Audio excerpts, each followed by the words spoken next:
सभी को नमस्कार। इसको पूरा कर लेते हैं। ओवर टाइम लगाना पड़ेगा हम लोग का।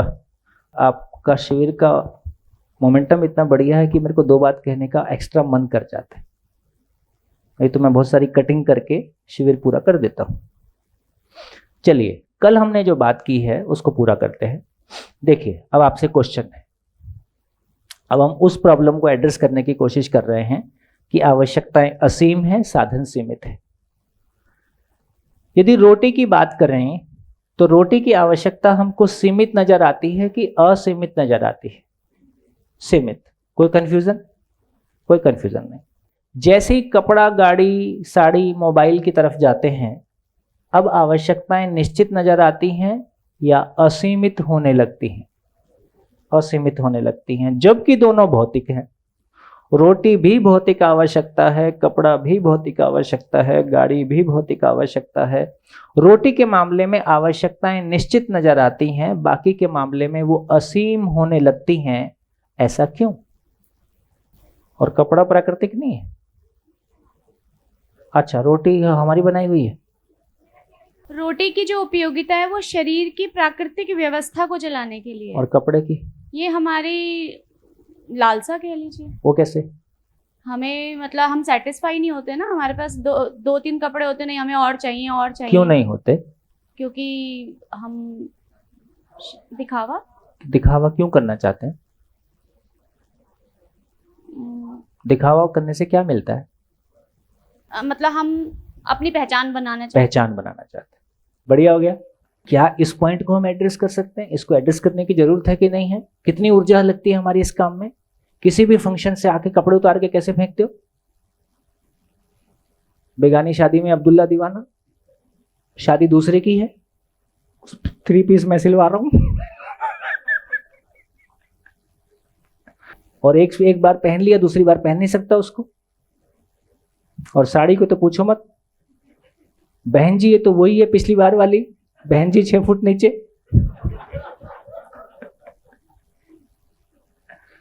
ये बोल दिया ना, दोबारा पहनी हुई है। अच्छा, अभी हमारे बेंगलोर में कुछ मित्र हैं तो बता रहे थे नया ट्रेंड आ गया है। जो लोग धुला के कपड़ा पहनते हैं वो गरीब लोग होते हैं। पैकिंग खोला, पहना, फेंक दिया। धो के तो गरीब लोग पहनते हैं। नहीं, यूज एंड थ्रो। एक बार पहन लिया बहुत है, और क्या पहनना है। ऐसा हम आदमी के साथ भी कर सकते हैं।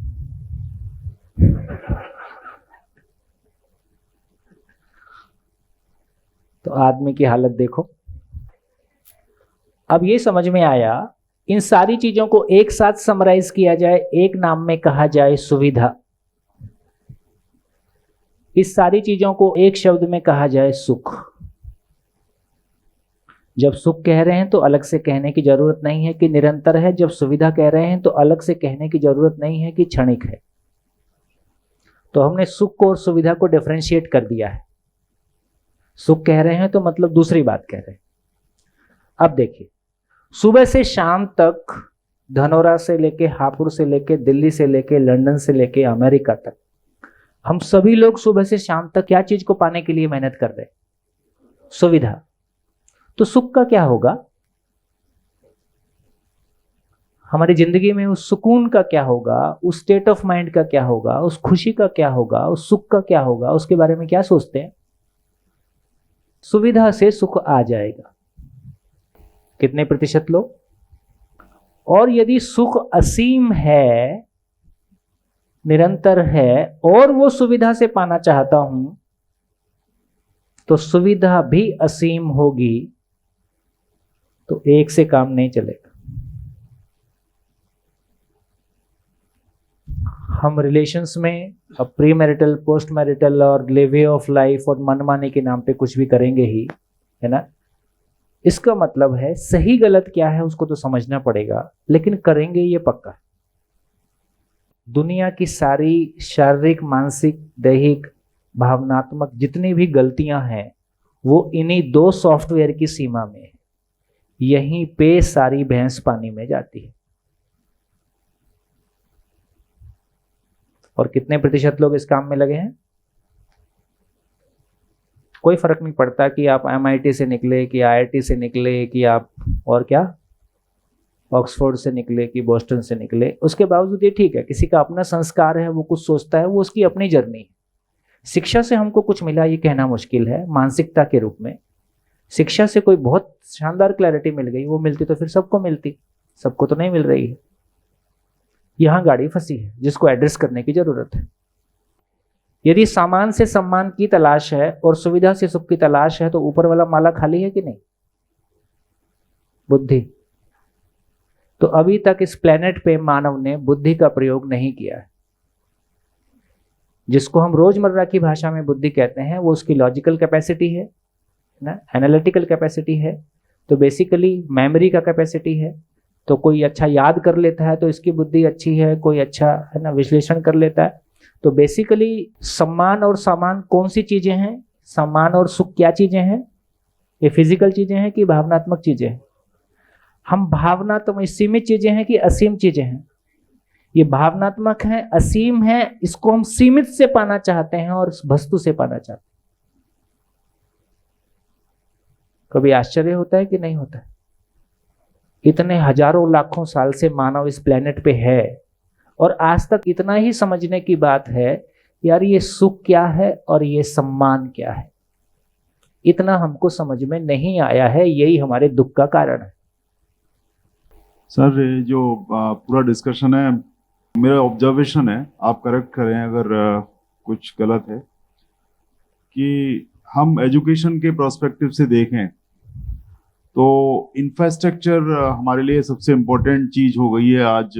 हर जगह हाँ, कोई एक 4 कमरे बना लेता है, बोलता है मैंने बहुत शिक्षा में हमारे attainment कर स्कूल लिया। में सारा स्कूल AC है और हॉर्स राइडिंग भी है और स्विमिंग पूल भी है। या अब ये समझ में नहीं आ रहा कि स्कूल के बारे में बताया जा रहा है तो कि होटल के बारे में बताया अब जा मेरा ये ऑब्जर्वेशन है कि महावीर स्वामी हो, चाहे विवेकानंद हो या फिर बौद्ध हो, उनको जो ज्ञान की प्राप्ति हुई थी वो मुझे नहीं लगता कि कोई बहुत इंफ्रास्ट्रक्चरली बहुत इम्प्रूव्ड जगह थी। वो जंगल था या समुद्र का किनारा था। तो हम जितना नेचर के पास जाते हैं, मुझे लगता है शिक्षा के उद्देश्य उतना ही प्रमाणिक होते हैं। और हम जब भी नेचर से जितना दूर भागते हैं, जितना कॉस्मेटिक इंफ्रास्ट्रक्चर के बीच में जाते हैं, शिक्षा के जो नेचुरल भाव है उससे दूर हो जाते हैं। मेरे को लगता मैं है आपका कि कमेंट चाहूंगा इसके ऊपर। कमेंट ये है कि इसका मतलब है कि मैं भी नेचर की एक सर्वश्रेष्ठ कृति हूँ। तो नेचर का मतलब केवल पेड़ पौधे ही नहीं है। नेचर 2 पार्ट में है, जड़ नेचर और चैतन्य नेचर। प्रकृति का मतलब है पूर्णता के अर्थ में कृति। तो material kingdom, plant kingdom, animal kingdom, human being, ये सब कृतियां हैं, रचनाएं हैं, पूर्णता के अर्थ में है, सभी पूर्णता को व्यक्त करना चाहती। एक मानव के रूप में मैं भी एक कृति हूं, मैं भी एक चैतन्य प्रकृति हूं। तो सार बात इतना ही है कि प्रकृति के पास चले जाएं। प्रकृति के पास जाने का मतलब है स्वयं को मानव के रूप में पहचानने से आशय। अब ये AC में बैठ के भी पहचान सकता हूँ और पेड़ के नीचे भी पहचान सकता हूँ और सुबह शाम पेड़ के नीचे और AC में भी आना जाना कर सकता हूँ। तो शायद सुविधाएं उतना महत्वपूर्ण इशू नहीं है। इशू इस बात का है कि हमारा वो वातावरण जिसमें कि हमको अभी तक जैसे इंजीनियरिंग कॉलेज क्या है, इंजीनियरिंग कॉलेज में जिनको इंजीनियरिंग आती है और जिनको इंजीनियरिंग सीखना है दोनों इकट्ठा हो गए हैं, इसका नाम इंजीनियरिंग कॉलेज। मेडिकल कॉलेज वो है कि जिनको मेडिकल साइंस की समझ है और जिनको सीखना है वो इकट्ठा हो गए हैं, उसका नाम। तो इंजीनियरिंग के वातावरण में हम इंजीनियरिंग सीखते हैं, मेडिकल के वातावरण में हम मेडिकल सीखते हैं। और जिंदगी जिनके पास है, स्कूल एजुकेशन बेसिकली जिंदगी, प्राइमरीली जिंदगी देने का नाम है। तो यदि जिंदगी पाए हुए लोग एजुकेशन में टीचर के रूप में और फाइनली पेरेंट्स के रूप में है, तो वो जिंदगी घर में भी मिल जाएगी, फिर वो महल में भी मिल जाएगी और कुटिया में भी मिल जाएगी, वो अमेरिका में भी मिल जाएगी, समुद्र किनारे भी मिलेगी, गांव के किनारे भी मिलेगी। यही मेरा मानना है, क्योंकि मेरा गांव डिस्ट्रिक्ट अलीगढ़ में है और जो इस स्कूल में मैं गांव में पढ़ा, आज स्कूल बिल्कुल वैसा ही है। उसमें थोड़ा बहुत इम्प्रूवमेंट हुआ है, लेकिन उस गांव से कई बहुत सारे ऑफिसर्स हैं। ठीक है। तो मैं अभी भी ये सोचता हूँ कि क्या साधन महत्वपूर्ण है या फिर जो हमारे टीचर्स ने जो हमारे साथ कनेक्ट रखा और जो हमें भाव से जोड़ा बस वो इम्पोर्टेंट है। मूल बात भाव है। तो भाव भी ठीक हो और बिल्डिंग भी ठीक हो तो क्या बुरा है? और शिक्षक कड़ी सबसे इम्पोर्टेंट है। मूल बात भाव है, भाव ठीक हो और बिल्डिंग भी ठीक हो और गर्मी है तो एसी भी लगा है तो क्या बुरा है? बस मूल लेकिन- चीज भाव है। हाँ, लेकिन जो बच्चे गांव में रह मूल रहे हैं, चीज दूर भाव है। देश में रह रहे हैं, उनके लिए ये कोई वो निराशा की बात नहीं है। नहीं, बिल्कुल नहीं। तो फाइनली सुख क्या है और सम्मान क्या है, इस पे हमारी क्लैरिटी नहीं बनी। तो अभी यदि इतनी चर्चा के बाद हमको ये समझ में आया कि ये दो चीजें मिसिंग है, लेकिन इतनी सारी चर्चा से हमारी कुछ क्लैरिटी बन रही है। क्या क्लैरिटी बन रही है? क्लैरिटी ये बन रही है, तो एक तो ये समझ में आया कि सुख से सुविधा नहीं। दूसरी क्लैरिटी ये बनी कि सुविधा से सुख नहीं। तीसरी क्लैरिटी ये बनी कि समाधान से सुख। चौथी क्लैरिटी ये बनी श्रम से समृद्धि। ये चार क्लैरिटी हमारी इस चर्चा से आई। सुविधा से सुख नहीं, कितने लोग अपने अधिकार पे कह सकते हैं, अपनी जिंदगी में ऑब्जर्वेशन से कह सकते हैं कि हाँ मैंने इसको भोगा है और सुविधा से सुख नहीं है, ये मुझको पता है। ठीक हो गया? हाँ, सुख से सुविधा नहीं, इसको समझना होगा। सुख क्या है? तो बेसिकली समाधान बराबर सुख। समाधान का मतलब है हर आयाम में क्यों और कैसे का उत्तर, हर डायमेंशन में क्यों और कैसे का प्रैक्टिसेबल आंसर। तो ऐसा मेरे पास समाधान है। तो हमने पहले भी कहा कि हम समस्याओं से दुखी होते हैं कि समाधान का ना होना हमारी पीड़ा है। तो मैं समाधानित हो गया, मैं समझदार हो गया। सुख का मतलब समझदार होना, भाव और विचार मेरा अलाइंड हो गया, स्टेबल हो गया, उसमें ये सब नेगेटिविटी है ना नहीं है। तो अब मैं समझदार हो गया तो मेरी भोजन की आवश्यकता रहेगी कि नहीं रहेगी? गाड़ी की आवश्यकता, आवश्यकता अनुसार घर की आवश्यकता, पर मेरे समझदार होने से घर प्रकट हो गया? नहीं हुआ। मेरे समझदार होने से अब मैं दूसरे की अयोग्यता से प्रभावित नहीं होता हूं, दूसरे की अयोग्यता को योग्यता में बदलने की क्षमता रखता हूं, है ना। लेकिन मेरे को मेरी भौतिक आवश्यकता के लिए कुछ करना होगा कि नहीं करना होगा। इसलिए ये आदमी के दोनों पहलू हैं। तो सुख से, समाधान से मेरा मानसिक आवश्यकता पूरा हो गया, वहां मेरी सेल्फ की नीड पूरी हो गई। और इस सम्मान से, सुविधा से मेरे शरीर की नीड पूरी हो गई। तो दोनों की जरूरत है। तो मेरे को अपने शरीर की नीड भी पूरी करनी होगी। तो भौतिक आवश्यकता प्रकृति के साथ श्रम पूर्वक उत्पादन से ही आएगा। वो मैं करूं या मेरे लिए कोई और करे। कोई सन्यासी के लिए भी कोई खेती कर रहा है, सन्यासी जो खा रहा है और हम और आप जो लोग खा रहे हैं, बेशक हम लोग खेती नहीं करते हैं, लेकिन कोई तो हमारे लिए करता ही है। और एक्सचेंज ऑफर में हम उन चीजों को पा लेते हैं। तो इसका मतलब ये हुआ कि फाइनली अनाज आएगा तो किसी खेत से आएगा, कोई भी सामान आएगा तो किसी फैक्ट्री से आएगा।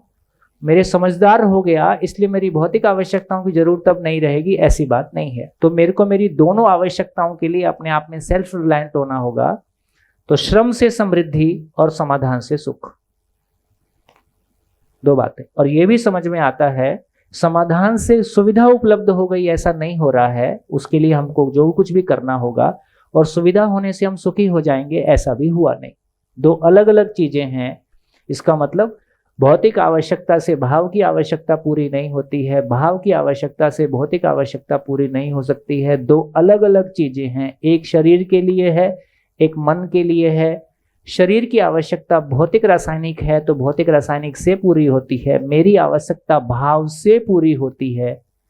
दोनों चीज अलग है, दोनों रियलिटी अलग है, दोनों की आवश्यकता अलग है, पूरा करने का तरीका अलग है, आवश्यकता का स्वरूप अलग।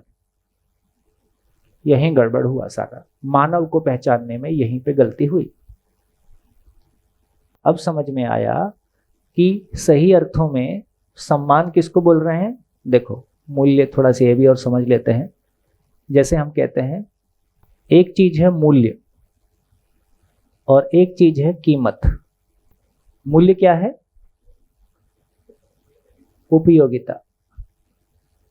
तो क्लियर हो गया। तो जैसे मैं लिखता हूं आलू, इंटरनेशनल आइटम है, आलू का मूल्य और आलू की कीमत। मूल्य क्या है आलू का? तो आलू में जो कार्बोहाइड्रेट है, आलू में जो पोषण करने की क्षमता है, ये उसका मूल्य है। उस मूल्य को पाने के लिए हम उसकी कीमत, आलू की कीमत क्या होगी है? और 40 रुपए नहीं हो सकती, 10 नहीं हो सकती? ऐसी क्या कीमत बोलोगे जो कभी नहीं बदलेगी? हाँ, श्रम मूल्य है भाई। कभी भी वो श्रम मूल्य ही है, अब कितना भी रहे, कम रहे ज्यादा रहे। ठीक है, अब क्लियर हो गया। अब इसमें पेन लिख लो, पेन का मूल्य। ठीक हो गया, अब तो काफी क्लियर हो गया। हो गया। अब इसके नीचे अपना नाम लिख लो, आलू के नीचे अपना नाम लिखो और दोनों कॉलम भरो। आपका मूल्य क्या है और आपकी कीमत क्या है?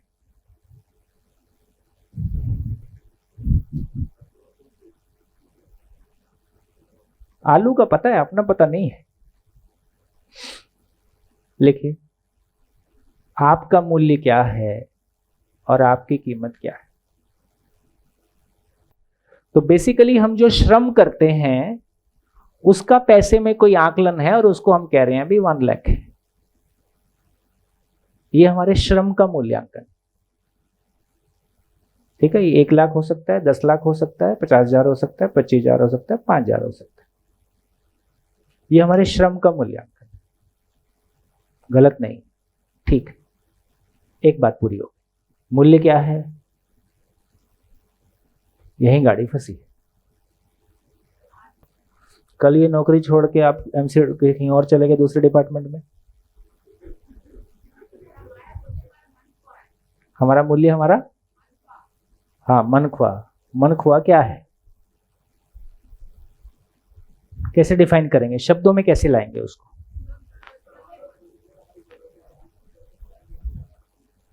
तो देखिए, बहुत क्लियरली ये कहेंगे, मूल्य क्या है? उपयोगिता। तो स्वयं के लिए उपयोगिता। बताइए क्या है? आपकी खुद के लिए अपनी क्या उपयोगिता है? स्वयं के लिए उपयोगिता क्या है?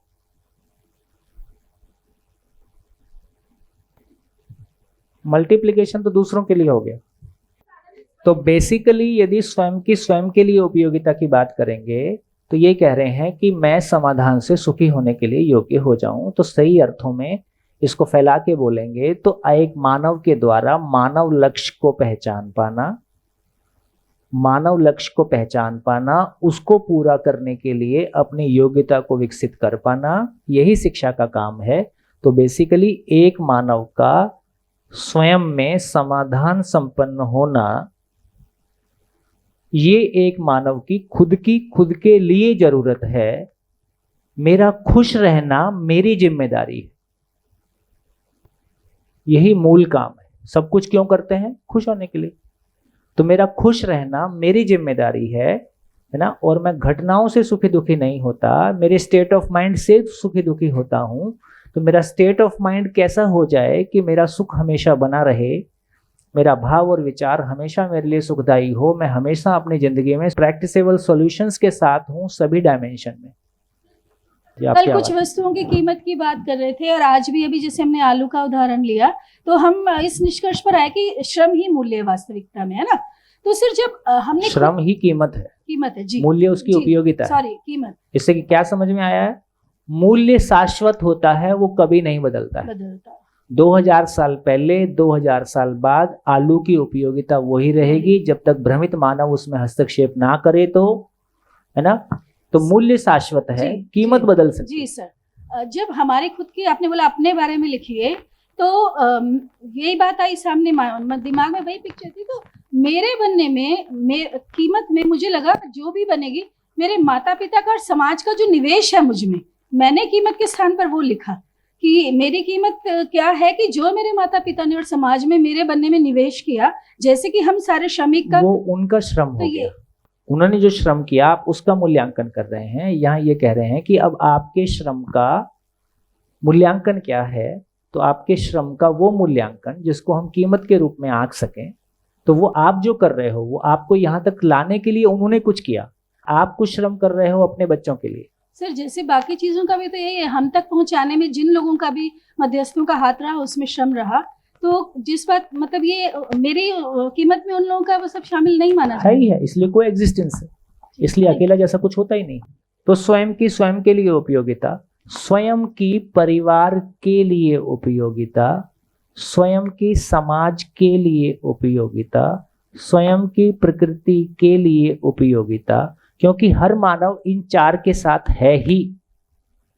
हर बच्चा किसी परिवार में पैदा हुआ है, हर बच्चा मानव के रूप में है ही, हर परिवार किसी समाज का अंगभूत है, उसका पार्ट एंड पार्सल है। और बेसिकली हम सभी सांस लेते हैं, जिंदा रहते हैं तो नेचर में ही रहते हैं, नेचर में ही जिंदा रहते हैं। तो धरती का कोई भी मानव इन चार आयाम के साथ में जीता ही है। समझ के जीता है तो इनका पोषण करता है, नहीं समझ के जीता है तो खुद परेशान रहता है और प्रॉब्लम क्रिएट करता है।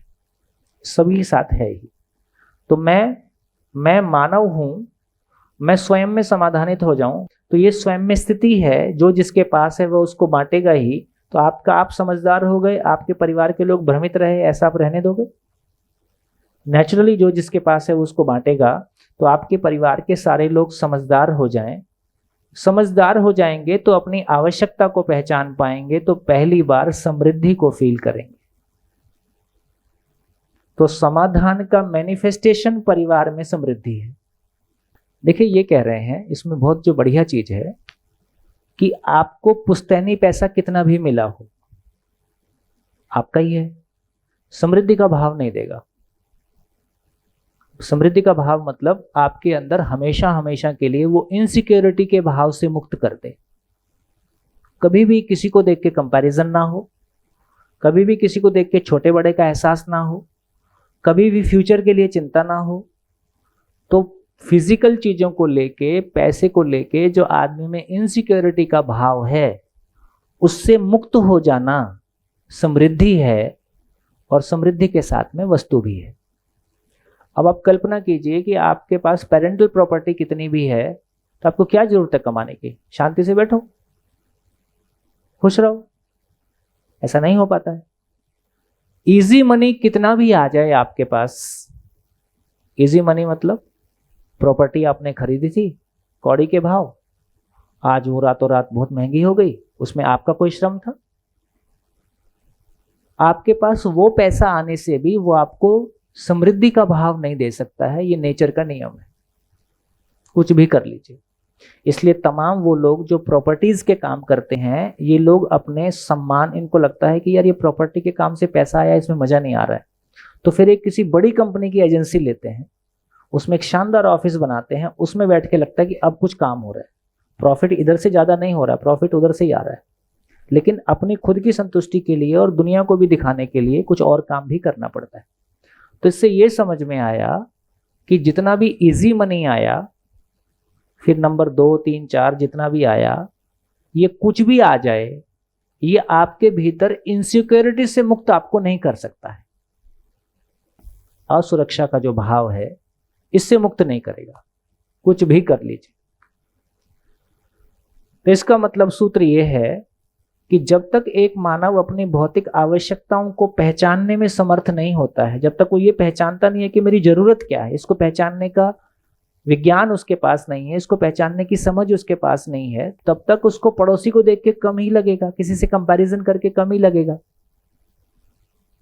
इसलिए सूत्र है कि धरती पे एक भी मानव समाधान के बिना समृद्ध हो नहीं सकता।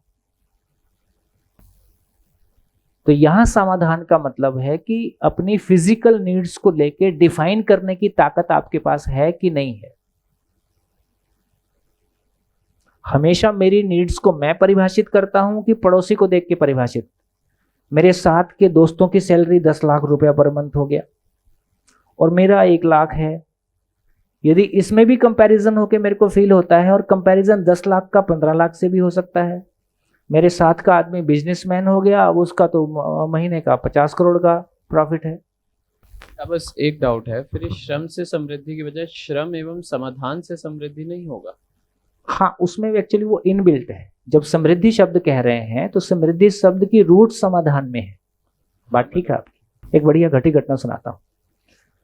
आपके किसी डाइट के प्रोफेसर ने शेयर किया, तो उन्होंने शेयर किया शिविर के दौरान, उन्होंने कहा वो बढ़िया पीएचडी वीएचडी किए हुए थे, तो उनका एक शिष्य का एक दिन फोन आया कि सर गाड़ी खरीदना है और मेरी इच्छा है कि आप शोरूम में मेरे साथ चलोगे।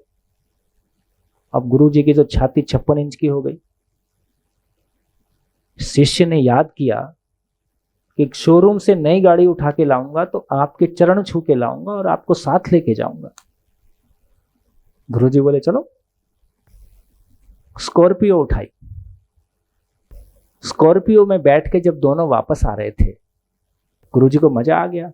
गाड़ी का गुरुजी को भी शौक था, तो स्कॉर्पियो गाड़ी और शिष्य चरण छू के गाड़ी उठाया और स्कॉर्पियो में बैठ के दोनों आ रहे थे, बातचीत कर रहे थे। गुरुजी बहुत खुश थे। बीच में शिष्य ने पूछ दिया, गुरुजी आपके पास कौन सी है?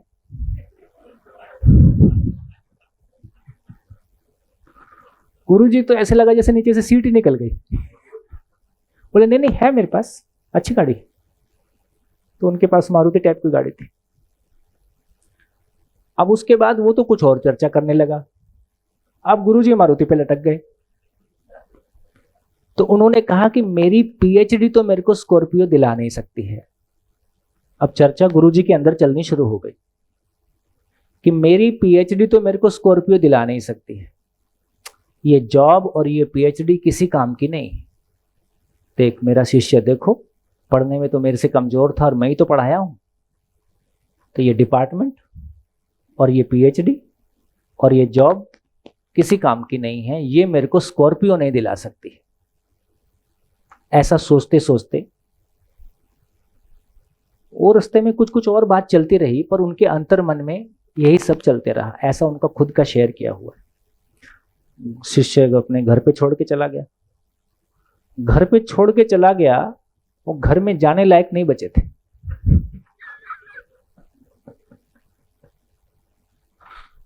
जबकि अपने कोई कमी नहीं है, ठीक ठाक है सब, लेकिन जैसे ही कंपैरिजन मोड में गया, गई भैंस पानी।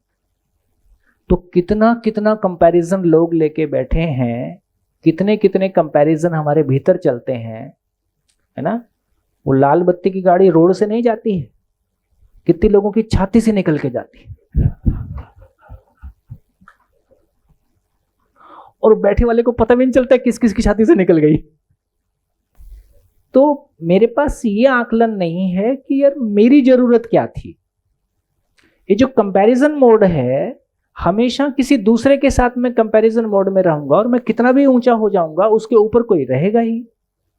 तो यदि मेरे पास अपनी सफलता की कोई एब्सोल्यूट वैल्यू नहीं है, अपनी फिजिकल चीजों का कोई एब्सोल्यूट मापदंड मेरे पास नहीं है, तो मैं हमेशा कंपैरिजन मोड में रहूंगा और हमेशा मैं, है ना, कॉम्प्लेक्स के साथ में रहूंगा। और कॉम्प्लेक्स के साथ रहूंगा तो मेरा व्यक्तित्व तो सरल नहीं हो सकता है, मैं आराम में नहीं आ सकता।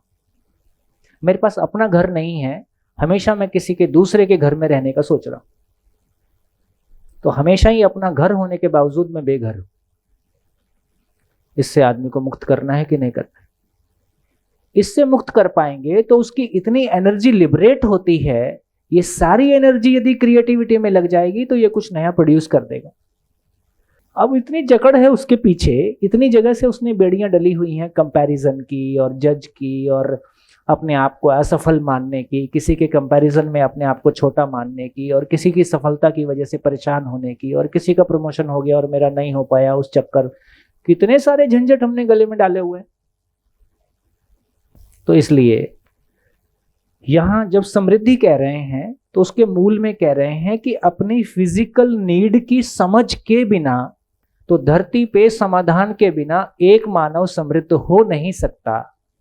ये समझ आने से हम एक नया अर्थशास्त्र लिखेंगे कि वो अर्थशास्त्र, तो किस तरह से पूरा अर्थशास्त्र नया आया था, पूंजी की परिभाषा, अर्थ की परिभाषा कैसे बदलेगी। अभी अर्थशास्त्र को हम क्या बोलते हैं, अर्थ क्या है, धन का शास्त्र है, पूंजी का शास्त्र है, ऐसा बुक में लिखा है। यदि अर्थशास्त्र धन का शास्त्र है तो प्रॉफिट मैक्सिमाइजेशन के लिए इंडस्ट्री काम करेगी ही, क्योंकि वो अर्थशास्त्र है। और यदि प्रॉफिट मैक्सिमाइजेशन के लिए काम करना है तो मानव का शोषण और प्रकृति का शोषण उसमें बिल्ट इन है, क्योंकि यदि प्रॉफिट मैक्सिमाइजेशन होगा तो दोनों का शोषण करके ही होगा। हमारे बेसिक कॉन्सेप्ट गड़बड़ हैं, इसलिए हमारी पूरी जीवन शैली या पूरा सिस्टम गड़बड़ है। तो बेसिक कॉन्सेप्ट को एजुकेशन में ठीक करना होगा ताकि एक हेल्दी माइंडसेट हमारे पास उपलब्ध हो जाए, ताकि हम हेल्दी फैमिली और हेल्दी इंडस्ट्री सब कुछ हेल्दी चला पाए। कि यदि मन खुश नहीं है तो हम फिजिकल चीज़ों को भी एंजॉय नहीं कर सकते। तो ये सही अर्थों में देखा जाए तो जीने के धरातल पे आने के बाद हम फिजिकल चीज़ों को ज़्यादा एंजॉय करते हैं। अभी एंजॉयमेंट और एक्साइटमेंट में डिफरेंशिएट करना कभी मुश्किल हो जाता है। अभी वो एंजॉयमेंट कभी कम होता है, एक्साइटमेंट वाला पार्ट ज़्यादा होता है। अभी आप कह रहे थे शायद, है ना, कोई कह रहे थे गोवा गए और कहाँ कहाँ गए। जैसे मैं भी कह रहा था कि गंगोत्री हम कभी गए, तो उस समय क्या है, बस पहुँचना है पहुँचना है पहुँचना है, फिर मंदिर दर्शन करना है करना है करना है, फिर रात को कहीं कमरा लेना है लेना है लेना है, फिर भागना है भागना है भागना है। आप उस जगह को फील कहाँ की। किसी जगह को फील करने के लिए, चाहे वो नेचर है, नदी है, पहाड़ है, उसको फील करने के लिए भी तो मनस्थिति की बात है ना। तो जब तक वो फील करने के लायक शांत मन नहीं होगा तब तक उसको भी एप्रिशिएट करने की जगह नहीं। एक्साइटमेंट है जगह बदलने का। मेरे को बचपन में एक आदत थी, फिर धीरे धीरे अब वो ठीक हुई। कहीं भी जाऊं अब लगता है चलो यहाँ से, पहले लगता है चलो वहां, जब वहां पहुंच गए अब लगता है चलो यहाँ से, फिर कहीं और पहुंच के लगता है चलो यहाँ से। ऐसे लगता है जैसे किसी ने पीछे पीछे आग लगा रखी। तो मैं समझ नहीं पाता था ऐसा क्यों होता है मेरे साथ। पहले तो कहीं यहाँ है तो यहाँ से चलो, अब वहां पहुंच गए तो वहां से चलो, तो कहीं भी मन टिक नहीं रहा है। ऐसा आपके साथ भी होता है कभी कभी? क्यों होता है? जैसे अभी ये बहुत जनरल एक बात सुनने आती है, हमारे बच्चे हैं, ये कोर्स ज्वाइन किया 1 महीना करके छोड़ दिया, दूसरा कोर्स पकड़ा 3 महीना करके छोड़ दिया, 1 महीना करके छोड़ दिया, अब वो कोई चीज़ में टिक नहीं रहे। ये पॉजिटिव बात है कि नेगेटिव बात? मेरे को लगता है ये पॉजिटिव बात है। वो ये पहचान लेता है ये मेरा नहीं है, थोड़ा महंगा सौदा है, लेकिन वो ये पहचान लेता है कि ये मेरा नहीं है। तो कम से कम अब उसमें अपने अंदर कोई चीज है, केवल दूसरों की मान के जी लेंगे, केवल दूसरे जिसको ठीक बोल रहे थे उसको पकड़ के जी लेंगे, वो उससे ऊपर आ गया है। तो मन के लेवल से उठ के आदमी वृत्ति के लेवल पे आ गया है। अब उसके पास तर्क आ गया है, वो अपने भीतर की आवाज सुनने लगा है। पुराने लोगों में अपनी आवाज सुनने का दम नहीं था। जो माँ बाप ने कह दिया, जो परंपरा ने कह दिया, उसको वैसा स्वीकार लिया, उसी को ठीक मान लिया। ज़्यादा सोचने की सामर्थ्य नहीं थी, इन्फॉर्मेशन का एक्सपोजर नहीं था, दुनिया का कुछ पता नहीं था। अभी कम से कम वो कुछ सोचने लगा है। तो ये गलत नहीं है। यदि हम ऐसा देखेंगे तो हम उसको अप्रिशिएट भी कर पाएंगे, उनके साथ भी चल पाएंगे, संवाद भी नहीं टूटेगा। एक तो ये भी हमारे ध्यान में आता है, मैं इस बोर्ड को यूज़ नहीं करता हूँ, इसको यूज़ करता हूँ। अभी तक हम अर्थशास्त्र को क्या पढ़ रहे थे? अर्थशास्त्र क्या है? पूंजी का शास्त्र है, धन का शास्त्र है, ऐसा हमने पढ़ा।